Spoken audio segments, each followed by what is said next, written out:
10 वर्ष में भारत ने जो प्रगति की है अभूतपूर्व है। बहनों और भाइयों, दुनिया के अंदर सम्मान बढ़ा है। 2014 के पहले क्या स्थिति थी? 2014 के पहले दुनिया के अंदर भारत के प्रति सम्मान का भाव समाप्त हो रहा था।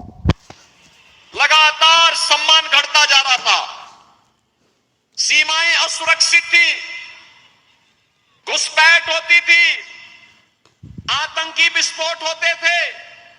और जब भी मैं तब भी सांसद था और मेंबर ऑफ पार्लियामेंट के नाते जब हम पार्लियामेंट में इस मुद्दे को उठाते थे तो कांग्रेस की सरकार कहती थी कि आतंकवादी सीमा पार के हैं, हम क्या करेंगे। बहनों और भाइयों, विकास के कार्य ठप पड़े थे, भ्रष्टाचार चरम पे था, गरीब भूख से मरता था, किसान आत्महत्या करता था, नौजवान पलायन करता था, बेटी और व्यापारी सुरक्षित नहीं थी और हर हिंदू पर्व और त्योहार के पहले दंगे हो जाते थे। यही होता था ना। लेकिन बहनों और भाइयों, 14 के बाद कैसे परिवर्तन हुआ है। आज दुनिया के अंदर सम्मान बढ़ा है, सीमाएं सुरक्षित हुई हैं। सीमाएं सुरक्षित होने के साथ साथ आतंकवाद और नक्सलवाद पर नकेल कसी गई है। अब तो जोर से कहीं पर पटाखा फट जाए ना तो सबसे पहले पाकिस्तान सफाई देता है, कहता मेरा हाथ नहीं है। अब ये सीमा पार का आतंकवाद समाप्त। पाकिस्तान कहता है मेरा हाथ नहीं है, बकस दो बस एक बार, अब कुछ नहीं कर रहा हूं मैं। और पाकिस्तान, मैं तो कहना चाहता हूं, जो लोग पाकिस्तान के समर्थन में बात करते हैं ना, इनको पाकिस्तानी भेज देना चाहिए, जाए वहां भीख मांगे।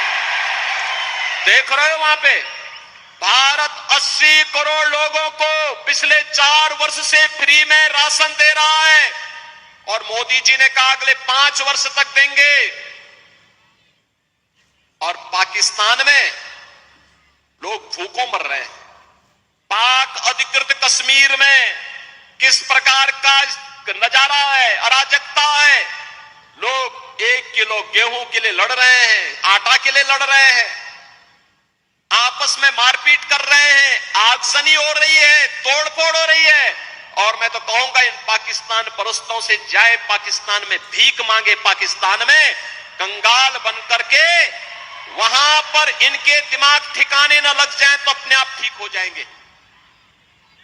बहनों और भाइयों, खाएंगे भारत के अंदर और जो गाएंगे पाकिस्तान का, उनके लिए हिंदुस्तान में कोई ठिकाना नहीं होना चाहिए, कोई ठिकाना नहीं होना चाहिए।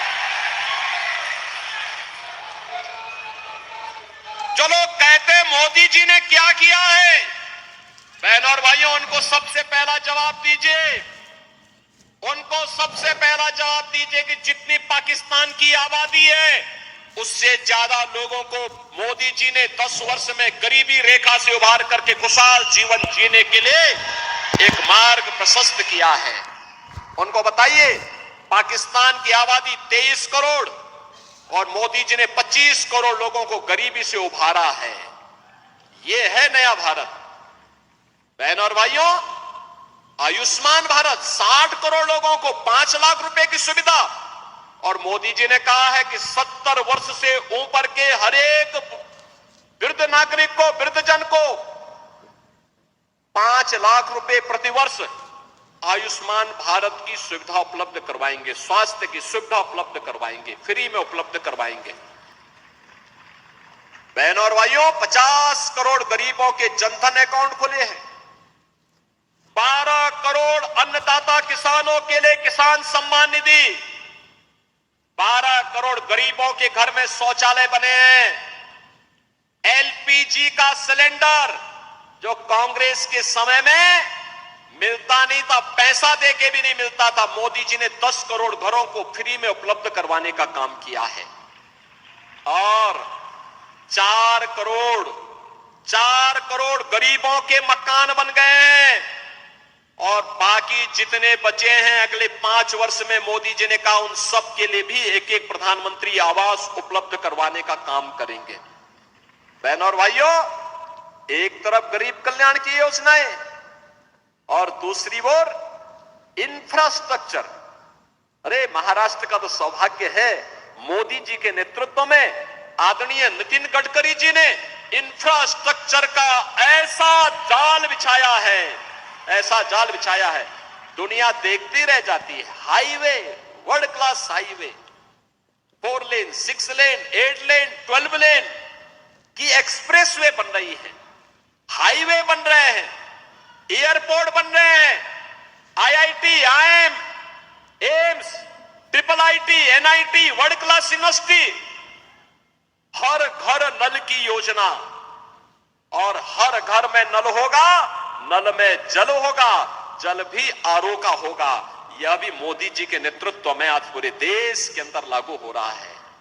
और बहनों और भाइयों, ये तो मैं आपको धन्यवाद देने के लिए आया हूं। आपने यहां पर डॉक्टर सुभाष सिंह भामरे को अपना मेंबर ऑफ पार्लियामेंट बनाया था और बना रहे हैं। एक पढ़ा लिखा इंसान, कैंसर सर्जन, उच्च शिक्षित कैंसर सर्जन, वह तो इन सब के बारे में जानता है। संसद में विभाग, मंत्रालयों में इन मुद्दों को उठाता है, संसद में मुद्दों को उठाता है, उन योजनाओं को यहां पे लेकर के आने का काम करता है। एक तरफ यह भारत और दूसरी तरफ कांग्रेस के नेतृत्व में इंडी गठबंधन। बहनों और भाइयों, एक बात बताऊं मैं आपको, ये जो कांग्रेस है ना, हमें एक गफलत छोड़ देनी चाहिए कि ये कांग्रेस महात्मा गांधी वाली कांग्रेस है। ये महात्मा गांधी वाली कांग्रेस नहीं है। ये कांग्रेस वह कांग्रेस नहीं जिसको सरदार पटेल ने, लोकमान्य तिलक जी ने जिस कांग्रेस को नेतृत्व दिया था।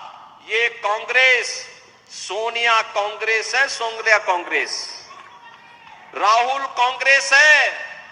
ये कांग्रेस अब इसका जो परिवर्तित रूप है, ये परिवर्तित रूप इसका क्या है? ये परिवर्तित रूप है, यह अपने आप तो कुछ कर नहीं सकती, इसने किया भी नहीं है, ये करना भी नहीं चाहती है, लेकिन यह इसका जो घोषणा पत्र है, इलेक्शन मैनिफेस्टो जो इन्होंने जारी किया है, अगर इनके इलेक्शन मैनिफेस्टो को अगर आप देखेंगे तो बहनों और भाइयों आपको लगेगा कि ये मुस्लिम लीग का मैनिफेस्टो है, कांग्रेस का नहीं लगेगा।